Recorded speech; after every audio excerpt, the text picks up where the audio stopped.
ప్రభువునందు ప్రియమైన సహోదరి సహోదరులందరికీ నా హృదయపూర్వక శుభాభివందనములండి. ఈరోజు దేవుని వాగ్దానము లూకాసు వార్త 21వ అధ్యాయంలో 36వ వచనము.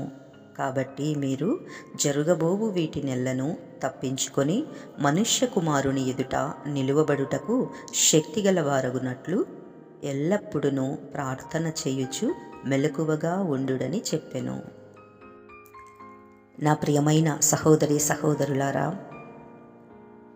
ఈరోజు మన చుట్టూ ఉన్న లోకాన్ని చూస్తే ఎన్నో భయాలు, ఆందోళనలు, విపత్తులు మరియు పాపపు శోధనలు మనకు కనిపిస్తున్నాయి. అంత్యదినాలలో ఉన్న మనల్ని చూసి యేసయ్య ముందే హెచ్చరిస్తున్నారండి.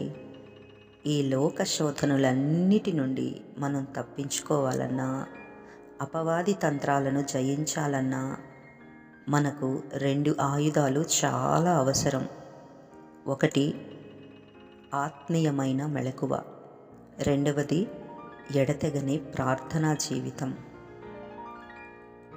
నా ప్రియమైన సహోదరి సహోదరులారా, మెలకువగా ఉండడం అంటే కేవలం శారీరకంగా నిద్రపోకుండా ఉండడం కాదండి.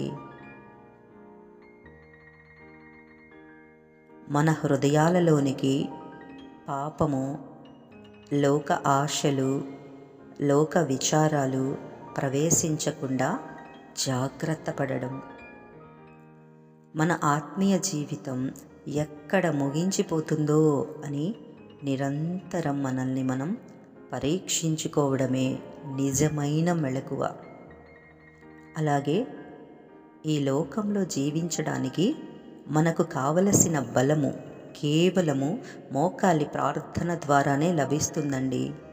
ఎవరైతే ప్రతిరోజు దేవుని పాదాల చెంత సమయాన్ని గడుపుతారో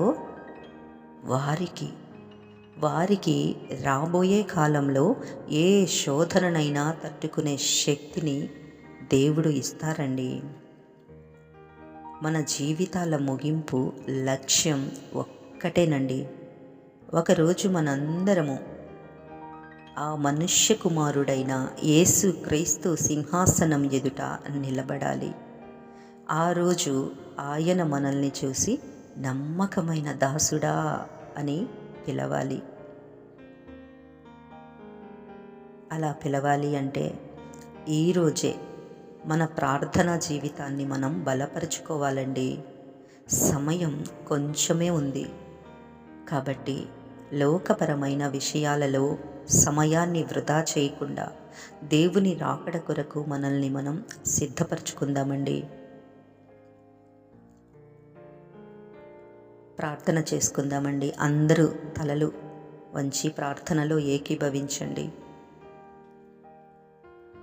ప్రార్థన. మహాపరిశుద్ధుడా, మా పరలోకపు తండ్రి, మీ పరిశుద్ధ నామానికి స్తోత్రములు. ఈరోజు మీరు మాతో మాట్లాడిన లూకాసు వార్త 21:36 వాక్యాన్ని, ఆ వాక్యాన్ని బట్టి మీకు వందనాలు ప్రభువా. మేము ఆత్మీయంగా నిద్రపోకుండా ఎల్లప్పుడూ మెలకువగా ఉంటూ ప్రార్థించే శక్తిని మాకు దయచేయండి.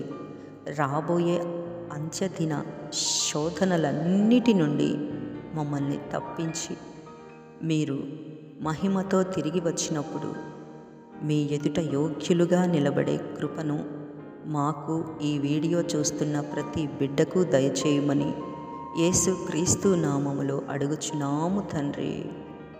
ఆమేన్, ఆమేన్, ఆమేన్. ఈ సందేశం మీకు ఆశీర్వాదకరంగా ఉంటే లైక్ చేయండి, మరికొందరికి షేర్ చేయండి. దేవుడు మిమ్మల్ని దీవించునుగాక. ఆమేన్.